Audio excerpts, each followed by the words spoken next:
স্বাগত ডিবিসি সংবাদে আপনাদের সাথে আছে আমি রঞ্জন শুভ্র। এবারে বিস্তারিত। দীর্ঘ 14 বছর পর চুয়াডাঙ্গা জেলা বিএনপির সম্মেলন আজ। জেলা বিএনপির ইতিহাসে খোলা ময়দানে এটি প্রথম বড় সম্মেলন। সকাল থেকেই শহরের টাউন ফুটবল মাঠে জেলা এবং জেলার বাইরে থেকে খণ্ড খণ্ড মিছিল নিয়ে আসতে শুরু করেছেন নেতাকর্মীরা। সম্মেলনের প্রধান অতিথি হিসেবে ভার্চুয়ালি যুক্ত থাকবেন বিএনপির ভারপ্রাপ্ত চেয়ারম্যান তারেক রহমান, আর উদ্বোধক হিসেবে সশরীরে উপস্থিত থাকবেন বিএনপির মহাসচিব মির্জা ফখরুল ইসলাম আলমগীর। সম্মেলনে ভোটের মাধ্যমে নেতা নির্বাচন করে চুয়াডাঙ্গা জেলা বিএনপির পূর্ণাঙ্গ কমিটি গঠন করা হবে। জেলা বিএনপির সভাপতি পদে 1 জন, সাধারণ সম্পাদক পদে 2 জন ও সাংগঠনিক সম্পাদক পদে 4 জনের প্রার্থিতা চূড়ান্ত হয়েছে। সম্মেলনে কাউন্সিলর 808 জন, তাদের ভোটেই 1 জন সভাপতি, 1 জন সাধারণ সম্পাদক ও সাংগঠনিক সম্পাদক পদে 3 জন নির্বাচিত হবেন। চুয়াডাঙ্গা শহরের টাউন ফুটবল মাঠে আছেন সহকর্মী আরিফুল ইসলাম। তার কাছ থেকে জেনে নেব খবরাখবর এই সম্মেলনের, যেটি দীর্ঘ 14 বছর পর অনুষ্ঠিত হতে যাচ্ছে এবং বলা হচ্ছে যে প্রথম খোলা ময়দানে এটি এই জেলার সবচেয়ে বড় সম্মেলন। আরিফ, কি খবর আছে এই মুহূর্তে? বেশ খানিকটা বেলা গেল, কি দেখছেন সম্মেলন স্থলে? রঞ্জন, সম্মেলনে আমি যে জায়গাটাতে দাঁড়িয়ে আছি অবশ্যই নিশ্চিত করে বলাই যায় যে প্রায় 13,000-এর মতো ব্যবস্থা রেখেছে।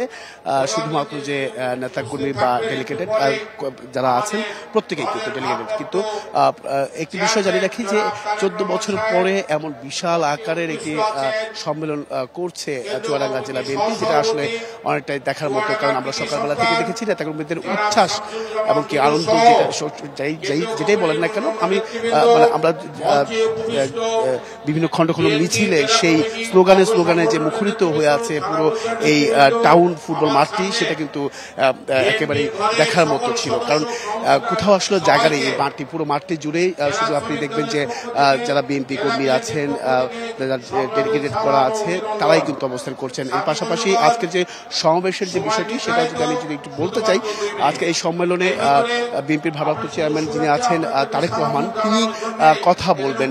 তিনি প্রধান অতিথি হিসেবে ভার্চুয়ালি তিনি এই নেতাকর্মীদের উদ্দেশ্যে বিভিন্ন ধরনের বিভিন্ন ইতিবাচক কথা বলবেন এবং কি আগামী চুয়াডাঙ্গা আসলে কিভাবে রূপান্তরিত হবে, কিভাবে গঠন হবে বা গণতন্ত্র পুনরুদ্ধারে কি কি কাজ করতে হবে, সেই বিষয়গুলো হয়তো বা আমরা জানতে পারবো এই বিএনপির ভারপ্রাপ্ত চেয়ারম্যানের কাছ থেকে। এর পাশাপাশি ইতিমধ্যেই সমাবেশে বা এই সম্মেলনে উপস্থিত হয়েছেন বিএনপির মহাসচিব মির্জা ফখরুল ইসলাম আলমগীর সহ আয়োজন আছেন ভাইস চেয়ারম্যান জাতীয়তাবাদী দল বিএনপির শামসুজ্জামান দুদু রয়েছেন। এছাড়াও যশোর, খুলনা থেকে অনেকেই এসেছেন নেতৃবৃন্দ, তারাও একে একে বক্তব্য দিচ্ছেন এবং কি সাংগঠনিক যে ভিত্তি আছে সেটা শক্তিশালী করে সামনের দিকে এগিয়ে যাওয়ার অঙ্গীকার করছেন নেতাকর্মীরা। এছাড়াও এই যে আজকে এত দীর্ঘদিন পরে আমি একটু কথা বলতে চাই আপনার সাথে, যে দীর্ঘদিন 14 বছর পরে এমন একটা আয়োজন কেমন লাগছে আসলে বিএনপি কর্মী হিসেবে আপনার কাছে? কি বিসমিল্লাহির রহমানির রহিম। আমি মোহাম্মদ আরিফ হোসেন জর্দার, চুয়াডাঙ্গা জেলা কৃষক দলের সিনিয়র যুগ্ম আহ্বায়ক। 17 বছর পর চুয়াডাঙ্গা টাউন ফুটবল মাঠে আজ 23শে নভেম্বর অনুষ্ঠিত হচ্ছে চুয়াডাঙ্গা জেলা বিএনপির সম্মেলন। এই আপনাদের এই বিশাল আয়োজনটা দীর্ঘ 14 বছর পর মানে কেমন লাগছে? হ্যাঁ, অনেক গ্রাম, চুয়াডাঙ্গার প্রতিটি পাড়া মহল্লায়, গ্রামে গঞ্জে মানে সব রব উঠেছে।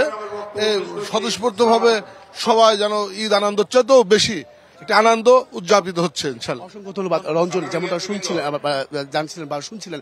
আরেকটি বিষয় জানিয়ে রাখি যে আমি কিন্তু এই চুয়াডাঙ্গা জেলার শহর কেন্দ্রিক যে রাস্তাগুলো আমি দেখেছি, প্রত্যেকটা জায়গায় কিন্তু ব্যানার পোস্টারে কিন্তু ভরে গেছে। আরেকটি বিষয় যে ব্যালটের মাধ্যমে প্রথম এই নির্বাচন অনুষ্ঠিত হচ্ছে এই কাউন্সিলের, তো সেক্ষেত্রে বলা যায় যে প্রত্যেকের মধ্যেই একটা আনন্দ রয়েছে, উচ্ছ্বাস রয়েছে। আসলে এই ফলাফলটা আসলে দেখার অপেক্ষা, যেহেতু প্রথম কারা আসলে। জি আরিফ, আমি বুঝতে পারছি, আপনি থাকুন সেখানে। নিশ্চয়ই পরবর্তী সংবাদগুলোতে আমি খবরাখবর জেনে নেব আপনার কাছ থেকে। এই সম্মেলনের 7 দফা দাবিতে সমাবেশ করছে রিক্সা, ব্যাটারি রিক্সা ভ্যান ও ইজি বাইক সংগ্রাম পরিষদ। সকাল থেকে জাতীয় প্রেস ক্লাবের সামনে সমাবেশ করছেন সংগ্রাম পরিষদের নেতাকর্মীরা। এক সপ্তাহের মধ্যে দাবি না মানলে 30শে নভেম্বর সারা দেশে সংহতি সমাবেশের ঘোষণাও রয়েছে। তাদের দাবিগুলো হলো রিকশা চলাচলে সুপ্রিম কোর্টের আদেশ বাস্তবায়ন ও হাইকোর্টের নিষেধাজ্ঞা পুনর্বিবেচনা, নীতিমালা চূড়ান্ত আধুনিকায়ন করে ইজি বাইক ও ব্যাটারি চালিত যানবাহনের নিবন্ধন নিশ্চিত করা, এছাড়া লাইসেন্স ও রুট পারমিটের পাশাপাশি চালকদের প্রশিক্ষিত করে সড়কে শৃঙ্খলা ফেরানো। প্রতিটি সড়ক মহাসড়কে ব্যাটারি চালিত রিকশা, ইজি বাইক সহ স্বল্পগতির ও লোকাল যানবাহনের জন্য আলাদা লেন বা সার্ভিস রোড নির্মাণের দাবিও তাদের। তবে অনাকাঙ্ক্ষিত ঘটনা এড়াতে সতর্কতায় নিরাপত্তা বাহিনী। সমাবেশ থেকে আমরা আমাদের কথা, আমাদের অবস্থান জানিয়ে দিতে চাই। কোনোভাবেই এই ব্যাটারি রিকশা বন্ধ করা বা সেই উদ্যোগ নেওয়া কোনোটাই আসলে কার্যকর করার সুযোগ আপনারা পাবেন না। আমাদের এই দাবিগুলা, যে যৌক্তিক দাবিগুলা আমরা করছি, সেই দাবিগুলা আমাদের সরকার দৃষ্টি আকর্ষণ করবে। শুধু হুট করে বন্ধ করে দিলে চলবে না। সুন্দরভাবে কর্ম তৈরি করছি নিজেরা। এখানে আমাদের যে কর্ম বিমুখ করার চেষ্টা করতেছে গভর্নমেন্ট, এটা আমরা মানতে রাজি না। ভোজ্য তেল আমদানিতে মূল্য সংযোজন কর 5% কমানোর সরকারি সিদ্ধান্তের পর নিত্যপণ্যের সরবরাহ বাড়লেও কমেনি দাম। রাজধানীতে খুচরা পর্যায়ে 5 টাকা বেড়ে বোতলজাত 5 লিটার সয়াবিন তেল বিক্রি হচ্ছে 815 টাকায়, আর প্রতি লিটার পাম অয়েল বিক্রি হচ্ছে 172 টাকায়। আর খুচরা পর্যায়ে প্রতি কেজি প্যাকেটজাত চিনি বিক্রি হচ্ছে 125 টাকায়। বাজারে সরবরাহ স্বাভাবিক রাখতে 2 দফায় ভোজ্য তেলের শুল্ক ছাড় দিয়েছে সরকার। তবুও অপরিবর্তিত তেলের দাম। তবে চিনির বাজারে কিছুটা স্বস্তি মিলেছে। বড় পাইকারি বাজার চট্টগ্রামের খাতুনগঞ্জে 3 মাস ধরে 169 টাকা থেকে 170 টাকায় বিক্রি হচ্ছে পাম অয়েল। সয়াবিন তেল বিক্রি হচ্ছে 178 থেকে 180 টাকায়। আমদানিকারকরা বলছেন, আন্তর্জাতিক বাজারে ভোজ্য তেলের দাম কমলেও দেশে এখনো আসেনি। ড্রাম জাতীয় সয়াবিন মূল্যে পার মনে প্রায় 300 টাকার কাছাকাছি কমছে। সরকার চাচ্ছে না রেট বাড়ানোর জন্য, এখন কোম্পানিরা দিচ্ছে যে 8 টাকা ব্যাটারি যদি কমে তাহলে মনে করেন অপরিবর্তিত থাকলে মনে করেন হয়তো কোম্পানিরা সরবরাহ স্বাভাবিক করবে আর কি। তবে নারায়ণগঞ্জের চিত্র ভিন্ন। তেলের দাম 7 টাকা ও চিনিতে 2 টাকা কমেছে। এতে স্বস্তি ফিরেছে ক্রেতাদের মাঝে। পাম তেলের বাজার আরেকটু কম, ওই গত সপ্তাহে যেটা 76 টাকা 77 টাকা বিক্রি হয়েছে, এটা আজকে 70 টাকা 69 টাকা বিক্রি হচ্ছে। চিনির বাজারটা গত সপ্তাহে 20 টাকার উপরে ছিল, আর এই সপ্তাহে হচ্ছে 18 টাকা 20 পয়সা 40 পয়সা এরকমের মধ্যে। আর রাজধানীতে ভোজ্য তেল আমদানিতে শুল্ক ছাড়ের পর সরবরাহ বেড়েছে, তবে কমেনি দাম। খুচরা পর্যায়ে 5 টাকা বেড়ে বোতলজাত সয়াবিন তেল বিক্রি হচ্ছে 115 টাকায়, আর পাম অয়েল প্রতি কেজিতে বিক্রি হচ্ছে 172 টাকায়। সপ্তাহের ব্যবধানে প্রতি কার্টুনে তেলের দাম বেড়েছে 18 থেকে 20 টাকা।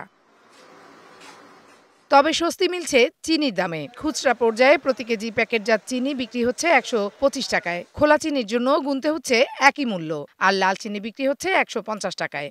তেল এখন কোম্পানি আমাদেরকে দিতেছে গায়ে রেটে, তাও আবার পাওয়া যায় না, নাই তেল কোম্পানিতে সব। চিনির দাম তো কিছুটা কমছে। বাজারে পণ্যের দাম নিয়ন্ত্রণে বিভিন্ন পর্যায়ে মনিটরিং বাড়ানোর তাগিদ ক্রেতাদের। এগুলো হলো বড় বড় সিন্ডিকেট, তারা এক পর্যায়ে রাখুয়াল বলে। আপনি যতই শুল্ক কমান, যদি তাদেরকে চাপে না রাখেন, ঠিক মতন মনিটর না করেন, তাইলে এদেরকে কন্ট্রোল করতে পারবেন না। Farhana Juthi, DBC news, Dhaka. অর্থ উপদেষ্টা ডক্টর সালেউদ্দিন কথা বলছেন, আমরা সরাসরি যাচ্ছি সেখানে। আরেকটা প্রশ্ন করো। I think that's the most expressive. You asked the questions and you have been asking me several times and many questions. Sometimes I evade, আমি মাঝে মাঝে পিছলে যাই, উত্তর দেই না সবগুলো, বাট প্রশ্ন করলে লোকজন জানতে পারে, and you make the people a little aware of their duties and responsibility. So I think this এই আর্টের ব্যাপারটা অত্যন্ত ইসে। আর I'm glad, I must thank Rick. Shahidul Alam Shahab, one of the best. I know him. I was there back in he was a keynote speaker at one time, a convocation in Laina. And he gave me a very expressive painting. Myanmar-এর এক মহিলা crawl করে করে আসছে কাদার মধ্যে। I don't know whether you have seen it. আমাকে ওটা বিরাট একটা পেন্টিং উনি দিয়েছিলেন, যে মায়ানমার থেকে একজন উদ্বাস্তু আসছে, অনেকটা পথ কিন্তু বুকের মধ্যে হেঁটে হেঁটে আসছে ক্রল করে বাচ্চাটার সাথে। And these are the very expressive. এটা হয়তো তোমার অনেক বড় বড় কবিতা বা অনেক কিছুতে বলা যাবে না। He's a very creative man, and he's also an activist, of course, not only photographer. That is his additional and another added qualifications. And Druk has been doing. I visited Druk many years ago in road number 27. Now we have come to a big Boro collaboration. Definitely the people are interested to see and the paintings, and I think you'll preserve it. It's of exhibition থাকবে বোধহয়, তাই না? And maybe a book can be also published with selected one. Oh, you have already given, because I was given a book with our chief advisor given it to all the people.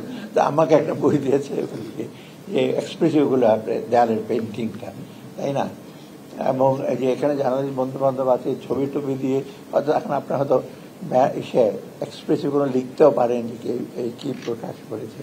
আমার মনে হয় আমি এককালে Ukraine যুদ্ধ বন্ধে যুক্তরাষ্ট্রের নবনির্বাচিত president ট্রাম্পের সঙ্গে আলোচনায় বসতে চান রুশ প্রেসিডেন্ট পুতিন। তবে এক্ষেত্রে কিছু শর্ত রয়েছে তার। ক্রেমলিনের এই ভাবনার বিষয়ে জানাশোনা আছে এমন সূত্র থেকেই এসব জানাচ্ছে রয়টার্স। প্রতিবেদনে অন্যতম শর্ত হিসেবে বলা হয়, ইউক্রেনে রুশ দখলীকৃত ভূখণ্ডগুলো নিয়ে বড় কোনো ছাড় দিতে চান না পুতিন। আর দ্বিতীয় শর্তে বলা হয়, পশ্চিমা সামরিক জোট ন্যাটোতে যোগ দেওয়ার ইচ্ছা ত্যাগ করতে হবে ইউক্রেনকে। মূলত ন্যাটো শিবিরে যোগ দেওয়ার প্রস্তুতির কারণে ইউক্রেন অভিযান শুরু করে রাশিয়ার সাবেক ও বর্তমান 5 কর্মকর্তা পরিচয় না প্রকাশের শর্তে রয়টার্সকে বলে, ট্রাম্পের মধ্যস্থতায় কোনো চুক্তি হলে তাতে ইউক্রেনে চলমান সম্মুখ সারির যুদ্ধ বন্ধে রাজি হতে পারে মস্কো। এছাড়া পূর্ব ইউক্রেনের দোনেৎস্ক, লুহান্স্ক, জাপোরিঝিয়া ও খেরসন অঞ্চল ভাগাভাগির বিষয়েও আলোচনার সুযোগ রাখা হবে। এই 4 অঞ্চলকে বর্তমানে নিজেদের বলে দাবি করছে রাশিয়া। অঞ্চলগুলোর অন্তত 70 থেকে 80% নিয়ন্ত্রণ করছে রুশ বাহিনী। অ্যান্টিগায় বাংলাদেশের সাথে 2 ম্যাচ সিরিজের প্রথম টেস্টের প্রথম দিনে 5 উইকেটে 250 রান সংগ্রহ করেছে স্বাগতিক ওয়েস্ট ইন্ডিজ। বাংলাদেশের হয়ে 2 উইকেট নেন তাসকিন আহমেদ, আর 1টি করে উইকেট পেয়েছেন তাইজুল ও মিরাজ। টস হেরে ব্যাট করতে নেমে শুরুটা দেখে শুনেই শুরু করেন 2 ক্যারিবীয় ওপেনার ক্রেইগ ব্র্যাথওয়েট ও মিকাইল লুইস। ওভার প্রতি 2 রানেরও কম তুলেছেন এই 2 ব্যাটার। টাইগারদের প্রথম ব্রেক থ্রু এনে দেন স্পিড স্টার তাসকিন। 38 বলে 4 রান করা ব্র্যাথওয়েটকে এলবিডব্লিউর ফাঁদে ফেলেন তিনি। দ্বিতীয় উইকেটটাও আসে তাসকিনের হাত ধরেই। রানের খাতা খোলার আগেই অ্যালেক্স কার্টিকে ফেরান এই পেসার। কাভেম হজ ব্যক্তিগত 25 রানে ফেরেন রান আউটে, ভাঙে তৃতীয় উইকেট 59 রানের জুটি। এরপর স্বাগতিকদের রানের ভিত গড়ে দেন 2 ব্যাটার মিকাইল লুইস আর এলিক অ্যাথানিস। মিরাজ আর তাইজুল এই 2 সেট ব্যাটারকে সেঞ্চুরি বঞ্চিত করলে শেষ হয় প্রথম দিনের খেলা।